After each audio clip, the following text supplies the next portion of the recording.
Right, welcome back for another look at the PS13. There's the Quattro chilling out. We're going to look at the rear setup here. This might be familiar if you watch my videos, but the rear is very similar to our race car. Oh, hey Hetty. Very similar to our PS13. So it's got the double radiator system. So you have two Honda Civic radiators, Mishimoto ones, with Mishimoto high power fans, race fans. These are a great fan. We've used them in many things. They move an awful lot of air. You must, it still amazes me how many people put on a fan that's the thickness of my finger and expect their car to be cooled. All these slim fans on the market, they're all not up to any job like that whatsoever. So a good rule of thumb, if your fan is like 4 inches thick, then it can move fucking air. Do you know? If your fan is a ½ inch thick, well, a ½ inch motor ain't gonna do shit. You'd catch it with your hand. Just, it makes an awful lot of sense. If you have a 3-cylinder Opel Corsa engine, it's useless. If you have a 6-cylinder engine, it might have some power. It's really simple, and it still surprises me how many cars we see with slim line fans, slim electric fans, even fans, slim fans on the front of a radiator, which is far more inefficient than a fan on a rear radiator. So many cars with fans up against the radiator core with no cowling to draw air from the whole core through the fan. Oh, it's just, stop, I'm getting upset now. Just the amount of stupidity I see is quite basic. And you can tell from looking at some some proper cars that no one is doing what you're doing or whatever. Anyway, I'm going to move on. Yeah, so these have been modified quite a bit. There's a bit of fab gone into them just to get everything the way it is, but you've got in and out on the bottom and bridged on the top, so the water has to run through the whole core.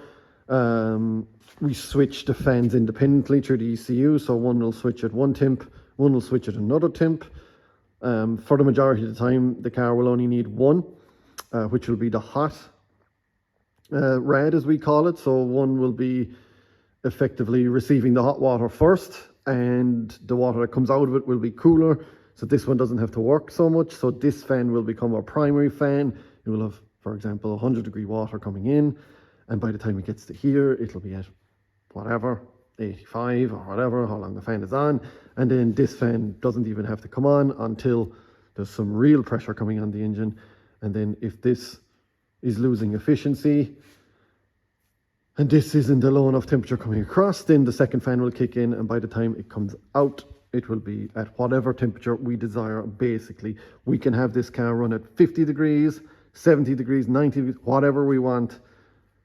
The cooling system will control it no matter if you're sitting it on the limiter all day long. So it works perfectly every time, on every car we build, that is. So this V setup worked really well, really efficient on my car.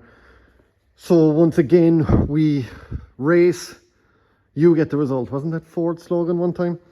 I see so many people and companies out there selling stuff, and they're selling stuff, and they're selling stuff, and for me, it was always down to, what's your car like? Show me your race car.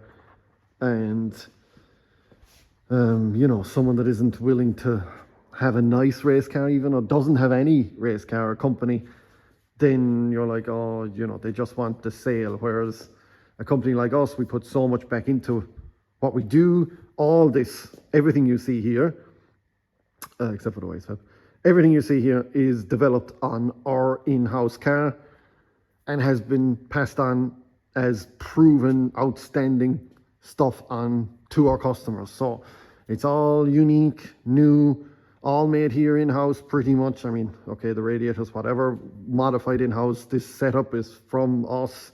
The V was made to trap the air as you go sideways from this direction or that direction, depending on which way you're transitioning. The radiator, one of them always has a straight shot, and you won't be doing one corner all day, so the other one will get air, So all that idea came from being sideways all the time. yeah, so as I said, you should trust a company that is willing to innovate, is willing to do things, has a really nice race car with different stuff on it. And, you know, I think it's always cool when they're prototyping parts, testing it themselves first, blah, blah, blah, blah, blah. There's so many companies out there with a shit race car, with just crap bolted onto it. No tastiness, no innovation. And even worse, there's companies out there with no race car and they want you to buy stuff off them. It drives me mad. But anyway, rear rod modular frame supplied by us again. You can buy this off the Group D website. Getting really popular. Comes with basically everything you need in the rear of a drift car. It's got Siamese bumper bars, so the left fits the right fits the left, so you can have one spare for each side.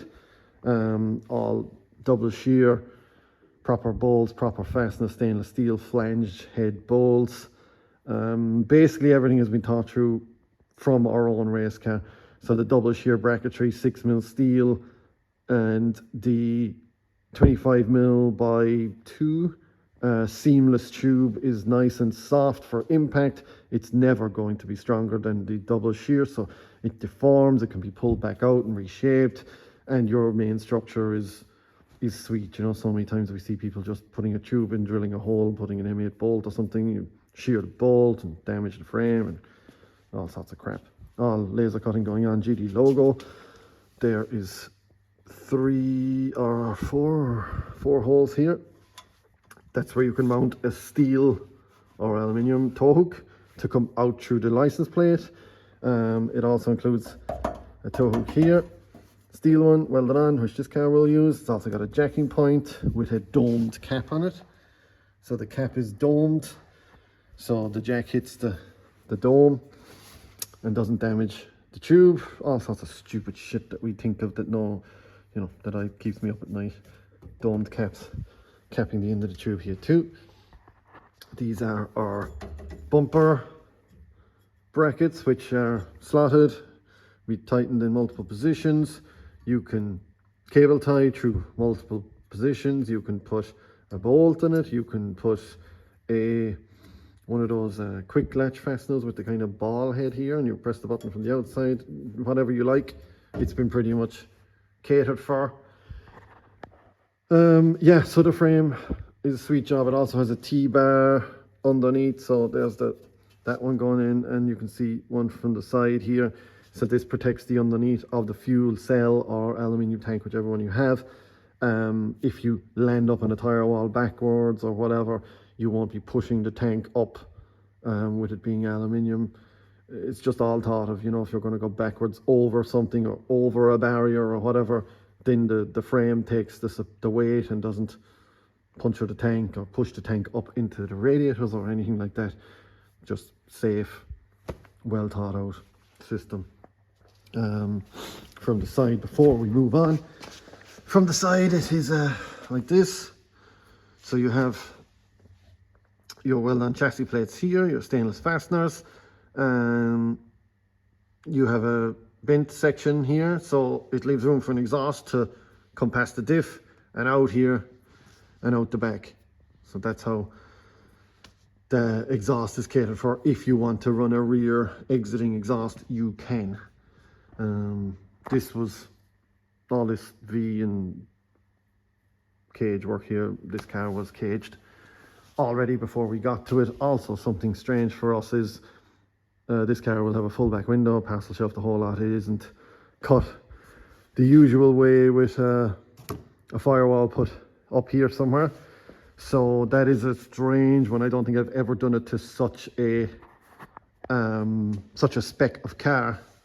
I don't think we've ever had it like that. So, but this is the customer's wishes. So we have left it, and the boot door will have a opening here with a catch for the air going forward, and it'll be fine. It won't create any issues.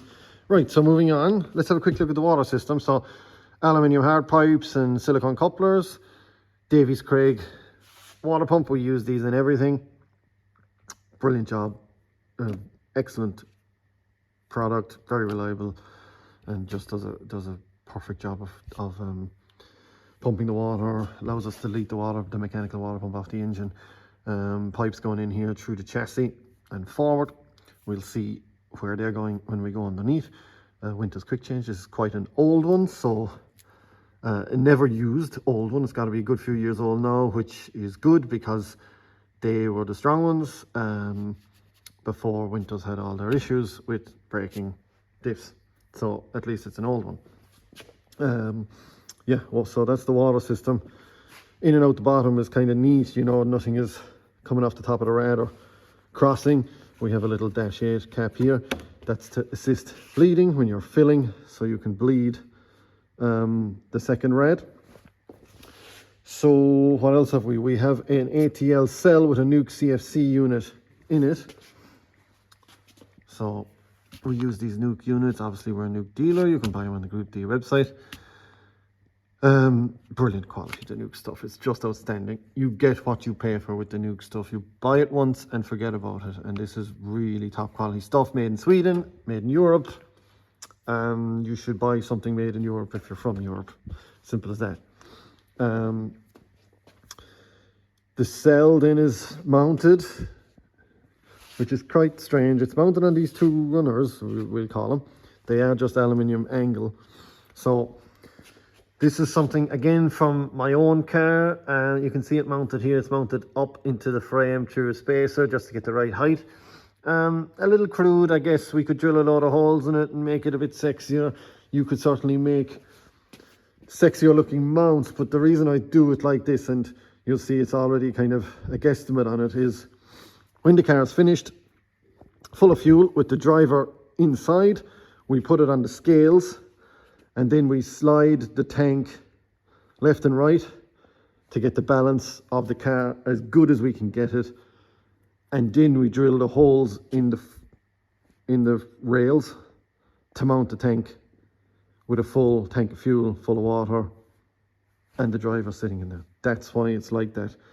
So we use it to balance the rear of the car. So the last job on this car, believe it or not, it's totally ready to go to dyno. The last job will be driver in, full of fluids, all body panels, whatever. We will slide the tank left and right on the scales, drill the 4 holes for mounting it, and there she is, as best as we can move the weight around. We also used it to mount the pump here, which was handy because you can buy a Davies Craig pump mount, a little perimeter thing, but it's horrendous. So we do a separate way of mounting them. But yeah, that's the rear. You've got your fuel lines going through here. Teflon, obviously, for E85. This car's running -8-6 on the return, and the brake lines are being done currently. You'll have 2 at the back, 2 at the other side of the wheel arch for handbrake and foot brake. And yeah, that's the rear of the car as it finishes from us. So you will have seen this on my 2 rads, our 2 rads better than 1 video maybe. And if you haven't seen that, please go take a look at it. That was the original experiment, which worked out so well. We pass it on to the customer, and it suits these PS13s as they don't have a lot of distance between the boot floor, we'll call it, and the top of the boot here, the body panel. So fitting in a, you know, monster rad, like something like this one, and I'll do a video on this car soon because it's coming along. So fitting in like a monster rad is an issue with the tank being where it is. You end up having to tilt it loads either forward or back. It just goes across all your pump fittings and wiring and the filler. I'm not sure what we're going to do with the filler here. We'll see when the panels are on. But yeah, I came up with this because it's low and it makes checking the wiring, the fittings, everything so easy on the tank. It really opens up the serviceability of the car. So that's why I did it like this, and it's worked out a treat, to be honest. So it looks really good too with the rads mounted in a V, and as I said, for the drift angles, it kind of makes sense in your brain as well. So it's a really cool setup, almost unique again. Only my car, which is over there, and this have it currently, and I think my car, the new iteration, doesn't even have it, but that's another story. yeah, so thanks for watching. And that's the rear of the PS13. And I will do the underneath next, on the next part of the video. Some cool stuff going on there. And yeah, looking forward to getting this thing done. And thanks guys for watching, and we'll see you on the next one.